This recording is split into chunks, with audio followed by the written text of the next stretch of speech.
On one random night, a group of rich friends decided to have a murder mystery game night, in which one of them is going to be taken away as part of the game. However, the mysterious fact that none of them is aware of is that something really fishy is going to happen during the game that can cause them to die in real, even if they think it's just part of the game. Let's start the game from the beginning to see how a pre-planned role-playing mystery game can turn their lives upside down. The film starts with a trivia night competition at a bar. Two teams are competing in the game, and the most competitive members from each team, Max and Annie, answer the same question correctly. This naturally builds a strong bond between the two, and they quickly fall in love. The two start dating as they start beating their friends during their game nights, until Max proposes to Annie during a game of charades. She joyfully accepts his proposal, and the two later get married and play each other at a dancing game. In the present day, Max and Annie are trying to have kids, but when they visit Dr. Chin, they learn that they are having trouble conceiving, which is attributed to Max feeling stressed out lately. Annie figures that Max is stressing over his older, more successful brother Brooks visiting that night, as he has always been upstaging Max throughout their lives. Max has been facing brother rivalry since childhood, and because Brooks is coming to town, Annie and the doctor clearly emphasize this as his main reason to stress. In the next scene, we see Max and Annie returning home to prepare for their game night later that evening. They run into their creepy neighbor Gary, who used to attend game nights with his wife Debbie until their divorce. Everyone finds him really weird and annoying, so his only company is his dog Bastion. Gary notices they are setting up for a game night, but the couple denies it so they won't have to invite him. Gary keeps them engaged in a forceful conversation, but the couple tries hard to avoid any talk with him and leave. Since Max and Annie don't want Gary to know they really are having a game night, they told their friends to sneak in by climbing through the windows. There's childhood sweethearts Kevin and Michelle, and dim-witted Ryan, who brings a pretty but equally dim date, and the others point out that he always loses because he brings dumb girls with him. As the game night begins, Max suggests to start with charades, but Annie points out that they should wait for Brooks as he is about to join them pretty soon. Because Max and Annie wanted to keep the game night a secret from Gary, their plan is unfortunately ruined when Brooks pulls up in a Stingray and makes it painfully obvious to Gary that Max and Annie lied to him. Max still tries hard to pretend that they are having a three-man family game night, but Gary is not as stupid as he seems to be. When things get a little settled, Brooks finally joins them inside the house. When the other friends admire his Stingray, he reveals that it was Max's dream car as a kid. Brooks also sarcastically compliments about his house, which upsets Max a little. When Brooks does join the game night, he hijacks it by telling the party about an embarrassing story from Max's childhood when he supposedly tried to blow himself. This throws Max off his game and he and Annie lose. Brooks then invites everyone to go to his house the next week for game night, and Max agrees emphatically. After everyone leaves, Annie becomes upset because she feels Brooks is deliberately screwing with Max and ruining their chances of conceiving. She supports Max in taking Brooks down the following week. 1 week later, Max and Annie are preparing to visit Brooks's house for game night when they once more encounter their creepy neighbor Gary. He questions them about their game night again, but the couple somehow manages to avoid getting into a conversation with him. During the next game night, everyone shows up at Brooks's really nice house. Ryan brings a new woman, Sarah, whom he brought because she is significantly smarter than all the other girls he's brought with him. Max offers Brooks some of his games for the game night, but Brooks rudely throws them away, upsetting Max once more. Brooks then reveals that this game night is about a role-playing mystery game of kidnapping, and someone in this room is going to be taken away. The task is to find the victim before they are murdered as part of the game, and promises the winner his Stingray as a grand prize, which gives Max more of an incentive to win. While they wait for the game to begin, Brooks suggests doing a drinking game of Never Have I Ever. When the matter of sleeping with a celebrity is mentioned, Michelle takes a drink, which makes Kevin feel insecure as he didn't know about this in the whole time they were together. Moments later, a man, Agent Henderson, enters the house with FBI dossiers that will serve as clues that will lead them to go on a hunt for kidnappers. However, two real kidnappers break in, knock out Henderson, and start attacking Brooks. Brooks fights the two men all around the house while everyone thinks it's part of the game. He also retrieves his gun but drops it during the fight, which is noticed by Annie. Brooks is eventually taken away, and the remaining friends admire the fight, thinking of it as part of their act. The gang looks over the dossiers to read the clues. Max and Annie figure their clue out, and decide to leave the house and find Brooks by tracking his cell phone location. Sarah and Ryan, on the other hand, decide to get in touch with the people who made the game so that she and Ryan can get a step up. Kevin and Michelle enter Brooks's office to figure out their clues. However, before leaving the house, Ryan traps them in there as they have found a clue. In the meantime, Annie and Max arrive at Brooks' cell phone location, but discover his phone in the trash. Fortunately, they spot one of the kidnappers outside a nearby bar and decide to sneak in to find Brooks. They pretend to be some random customers and discreetly ask the bartender about Brooks, but he denies about knowing anything. After a moment, Max spots Brooks restrained in the back room, but now they've been noticed by the kidnappers. They decide to play with them, with Annie having taken a real gun that fell out of Brooks's pocket during the struggle, but she thinks it's a prop. They hold the men at gunpoint while they try to get to Brooks, thinking of it as part of the game, but they are completely unaware that these kidnappers are real. Surprisingly, despite confronting the couple to take control of the situation, the kidnappers follow her leads like they are the victims and she is the kidnapper. Back to the house, Kevin tries to climb through the ceiling over a stack of boxes, causing him to topple over and knock the door open. Sarah and Ryan arrive at the publishing company, thinking to pay them with some bribe to get final details of the game. They find a dead woman with a headshot, who startles the two after waking up, because she just came from a murder mystery party where she was the corpse. Anyhow, the couple asks her about final clue of their game, in return for a very big note of $10? Seriously? Ryan keeps increasing the money with additional note of $5, $1, and another $1 note, until she eventually demands to take $100 for revealing the clue. Meanwhile, the actual actors playing kidnappers show up at Brooks's house, leading Kevin and Michelle to realize that everything that happened earlier was real.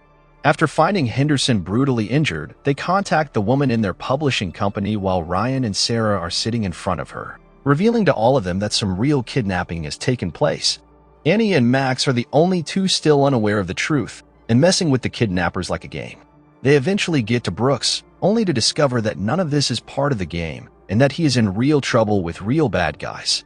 Annie then fools around with the gun until she fires it off and sees it's real. She accidentally shoots Max in the arm, causing him to bleed severely.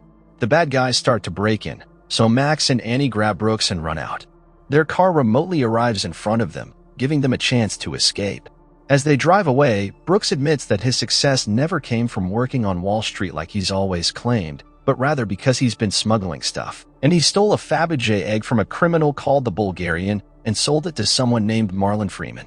The villains then nearly approach Max and Annie's car, but she manages to drive away from them. In the second attempt, the villains try to shoot them with their gun, but the lucky gamers still survive.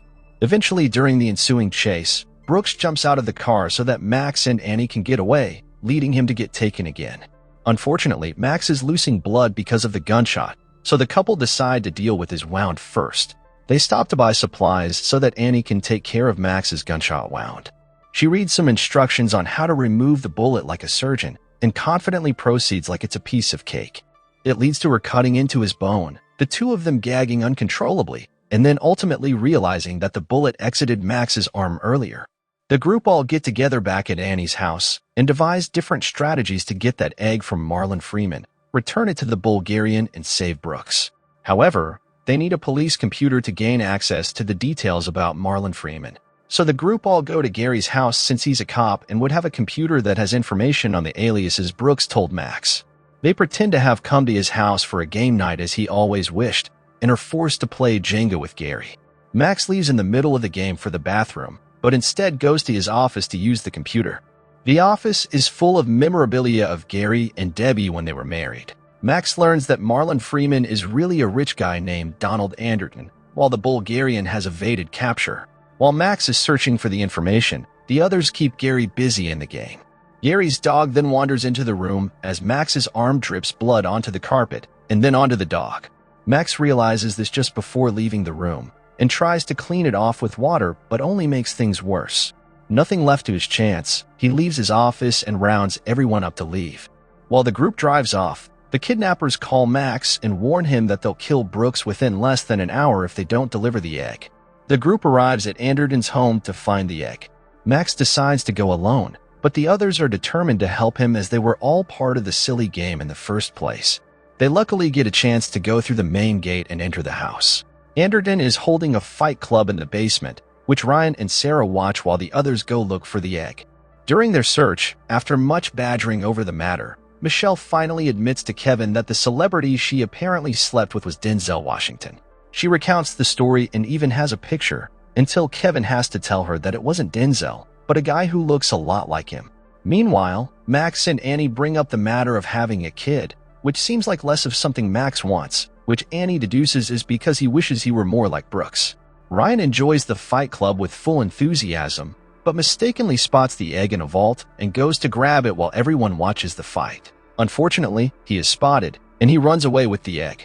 Anderton's guards chase the group as they run around the house with the egg, with everyone surprisingly managing to dodge each and every guard in the house and save the egg like professional egg robbers. Eventually, Sarah catches the egg, and the group finally manage to take it and leave the house.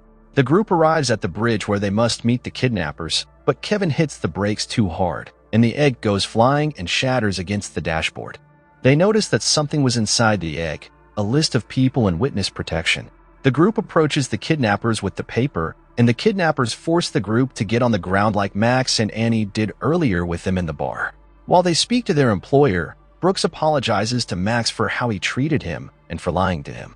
He admits that he cheated in each and every game of their life since childhood, and that's how he always managed to get one step ahead of him in his life. He tells Max the keys to the Stingray are in his jacket pocket, revealing that it was a surprise for him.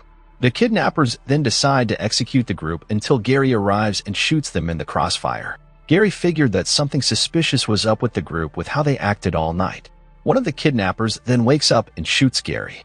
Max and Annie go to help him, and they almost have a final goodbye moment with Gary, until Max notices a blood capsule fall out of Gary's mouth. He reveals that he hired the kidnappers to take over Brooks's game night so that he can get back in the game.